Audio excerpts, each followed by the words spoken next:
Você já se perguntou se a faculdade que você está fazendo, o curso que você está fazendo e tudo que você está investindo para escolher uma carreira é de fato o caminho certo, o melhor caminho para você?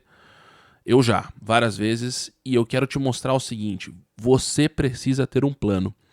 E aí a gente vai falar hoje sobre quais faculdades estão de fato valendo a pena fazer e quais faculdades não estão valendo a pena fazer.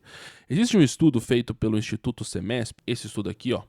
E aí a gente vai falar um pouquinho sobre ele. Eu peguei alguns capítulos dele, algumas partes que eu acho que faz sentido pra gente falar um pouco sobre você ter um plano e quais faculdades você deveria e não deveria fazer. Quando a gente fala de cursos presenciais, nós temos Direito, Psicologia, Enfermagem, Medicina e Administração, com as faculdades que mais têm matrícula nos cursos presenciais. Agora, olha só que interessante. Direito, ele é quase 10 pontos percentuais maior do que a segunda opção. É muita coisa. É muita gente.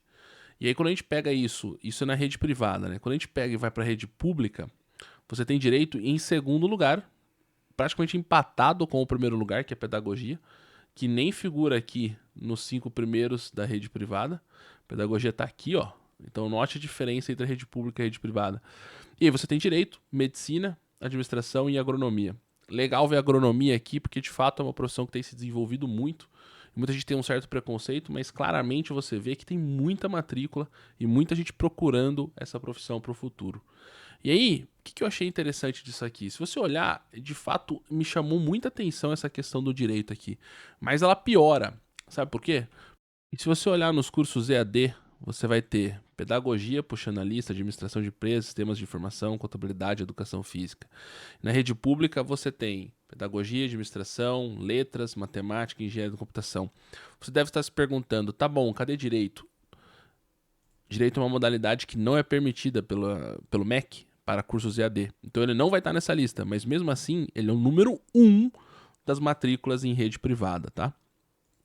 Voltando aqui para o estudo, você vai ter o seguinte: olha só que comportamento interessante disso aqui. Deixa eu só ir para o outro lado aqui, para a gente poder falar sobre isso. Então, se você olhar isso aqui, ó, você tem uma decrescente de cursos presenciais. Então, se você voltar 5 anos e olhar o 2018, aliás, esse estudo é feito com base, o último dado que eles têm é 2023, tá? Mas a gente pode assumir que esse comportamento se mantém. Então, se você olhar aqui com base em 2018, você tinha 6,4 milhões de pessoas se matriculando na faculdade todos os anos. Quando você vai para o mesmo período, você tinha pouco mais de 2 milhões de pessoas se matriculando. Então a gente teria aí 8,4 milhões de pessoas se matriculando todos os anos, na média aqui. Só que quando você vai aqui pro nosso querido 2023, você vê aqui a diferença, que você de fato tem um declínio aqui nos cursos presenciais, mas você tem um acréscimo muito grande nos cursos EADs. E se você somar isso aqui, você vai ver que você tem mais pessoas se matriculando do que você tinha 5 anos atrás. Na verdade, é bem mais pessoas se matriculando. Isso mostra uma clara preferência de pessoas por cursos EAD. E olha só que interessante isso aqui. Em 2020 houve uma mudança de paradigma, de fato. Você passou onde os cursos EAD passaram os cursos presenciais em número de matrícula. Claro, teve a pandemia, isso obviamente ajudou isso aqui, mas se você entender e você olhar aqui, ó, isso continua crescendo e hoje você tem pouco mais de 65% das pessoas matriculadas em cursos EAD e pouco menos de 35% se matriculados em curso presencial. E isso mostra também uma segunda coisa. Legal, mas toda essa gente, quase 9 milhões de pessoas, existe emprego para todo mundo? Depende. Essas pessoas se formam? Essa é a pergunta que a gente tem que ver. Mas antes de ver essa pergunta, vamos dar uma olhada nisso aqui. Quais são as matrículas por área? Então, o ensino superior no Brasil, né, o Instituto Semesp, ele pegou e basicamente catalogou as profissões em todas essas áreas aqui. E aí, quando você vê isso aqui, ó, você tem que negócios, administração e direito é o maior de longe das pessoas que estudam, número de matrículas vem dessa categoria aqui. São quase 2,8 milhões de pessoas por ano. E aí, desses casos, quase 90% vem da rede privada. E aí, você olhando saúde e bem-estar, você também tem um número grande. Isso só mostra que existe de fato uma demanda muito alta por esses dois profissionais aqui. E aí depois você tem educação, você tem engenharia, você tem outras coisas. E aí você lembra do agronomia que eu citei? Tá aqui, ó. Cada vez mais vem crescendo e vem ganhando espaço no mercado de trabalho. Só que o que me chamou muita atenção aqui foi esse grande bloco aqui de negócios, administração e direito. E eu fui pesquisar mais esse estudo e a gente chegou numa conclusão muito interessante. Olha isso aqui. existe uma desistência gigantesca de pessoas que começam a matrícula até pessoas que terminam a faculdade. No caso de direito, mais da metade das pessoas que se matriculam não se graduam como profissionais de direito. E aí, quando você olha isso aqui, medicina é onde você tem de fato a menor taxa, você tem 19,2%. E aí você tem pedagogia com quase metade também. Engenharia é ainda maior que direito, ou seja, boa parte das pessoas que acham que iriam ser engenheiros não viram engenheiros. E aí os cursos tecnólogos, né, as pessoas mais técnicas, acaba sendo ainda maior, cerca de 61,5% de taxa de desistência acumulada. Isso para mim é muito alarmante, muito alarmante. Se você tem a maior faculdade, se você tem a faculdade que tem mais número de matrícula, ou seja, a faculdade que as pessoas estão mais buscando se graduar, e você tem quase um maior número de desistência, isso mostra claramente que você não tem um plano, que você não sabe qual faculdade você tem que fazer, e tá tudo bem. Nessa fase da vida, tá tudo bem. A gente pode sim ter dúvida, a gente pode mudar e tá tudo bem. Mas a questão aqui, o que me chamou atenção foi justamente isso. É um número de desistência extremamente alto. Isso para modalidade presencial. E no EAD, obviamente, o comportamento tem que ser maior. Você tem a administração, que era um dos top 5 ali de EAD, com cerca de 70,1% de desistência. Pedagogia, com 54%. Sistemas de informação, 64%. Engenharias, 67%. Então, assim, a taxa de desistência EAD é maior, por um fato, pela facilidade de fazer, pela facilidade de cancelar. Mas o que me chama muita atenção aqui é 70,1% de administração. Então, lembra aquele primeiro grande bloco que eu falei para vocês? Que é o bloco dos negócios, da administração e do direito?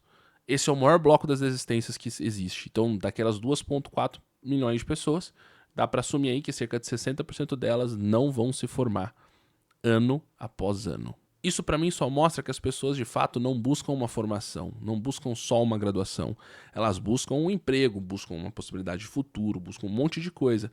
Mas o que me chama a atenção é que as pessoas acabam desistindo de algo que é facilmente mudável.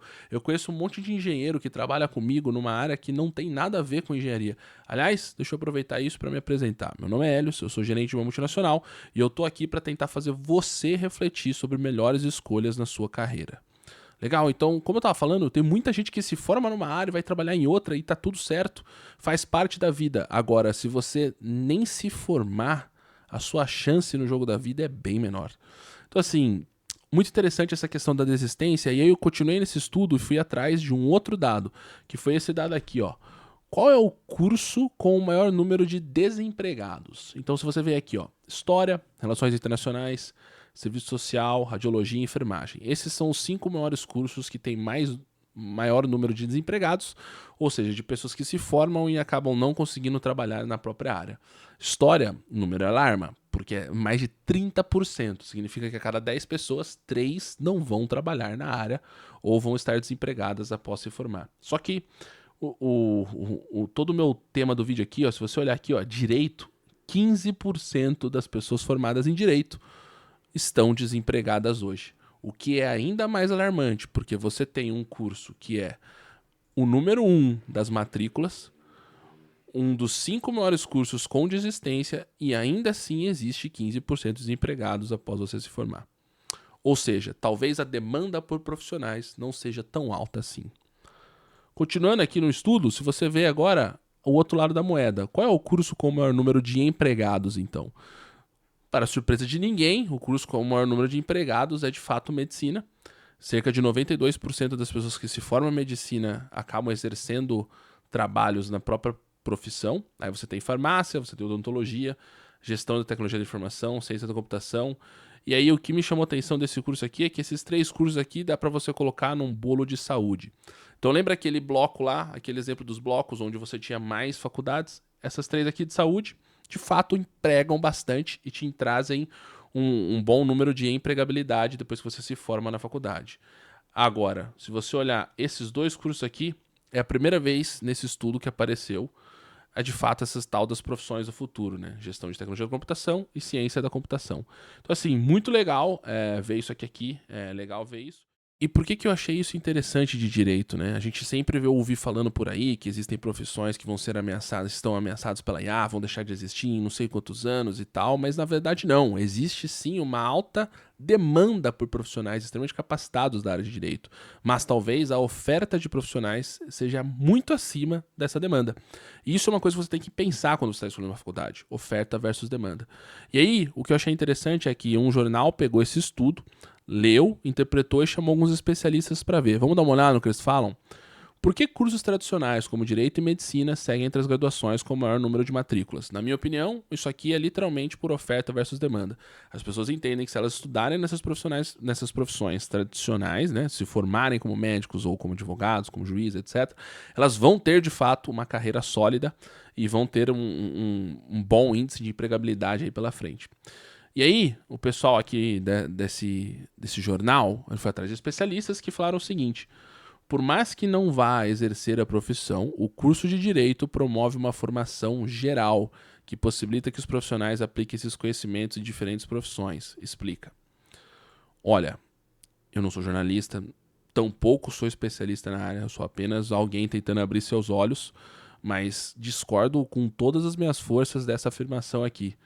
Se você está fazendo uma faculdade para você ser advogado, você quer ser advogado, ou você quer ser juiz, ou você quer ser desembargador, ou você quer ser qualquer coisa que dependa de uma formação ali, de um bacharel em direito.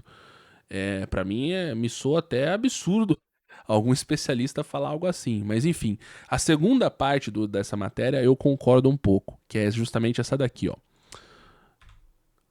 Esse especialista, né, é um reitor de uma faculdade, ele alerta que mesmo que sigam em alta, é importante que esses cursos sigam se reinventando. Aqui ele está falando sobre direito, aderindo às novas tecnologias e formando profissionais mais preparados para utilizá-las, como a inteligência artificial. Muitas áreas já estão sendo transformadas pela tecnologia e as instituições precisam se adaptar a isso. Profissionais de direito que não saibam usar recursos de inteligência artificial não estarão bem formados, por exemplo. Quanto mais cedo os cursos trouxerem essas novidades para a formação profissional, melhor.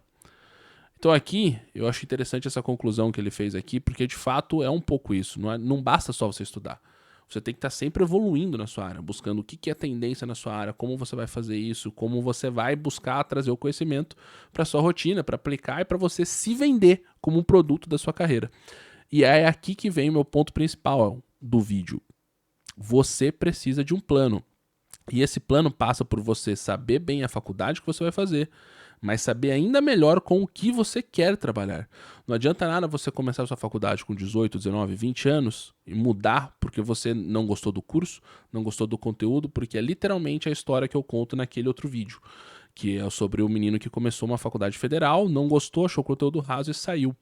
Na prática, você tem um leque de oportunidades quando você se forma, só que você precisa se formar, porque se você se formar, você tem mais chances nos jogos da vida, que a vida, você não pode pautar sua vida na exceção, você tem que pautar sua vida na regra, a gente já falou disso aqui.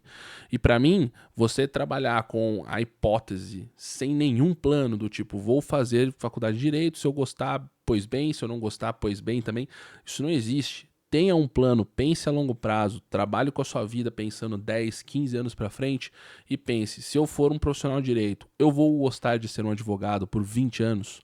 Essa é a resposta que você tem que fazer. Não é só entender, ler uma matéria de jornal e falar, nossa, esse curso aqui tem muita matrícula, vou fazer igual. Não faça isso. Tenha um plano. Bom, se você gostou desse vídeo, fica o convite, se inscreva nesse canal, dê o like, manda para alguém que está aí meio perdido, sem saber o que fazer, que é alguém que precisa de um plano. Espero que possa ser útil. Valeu!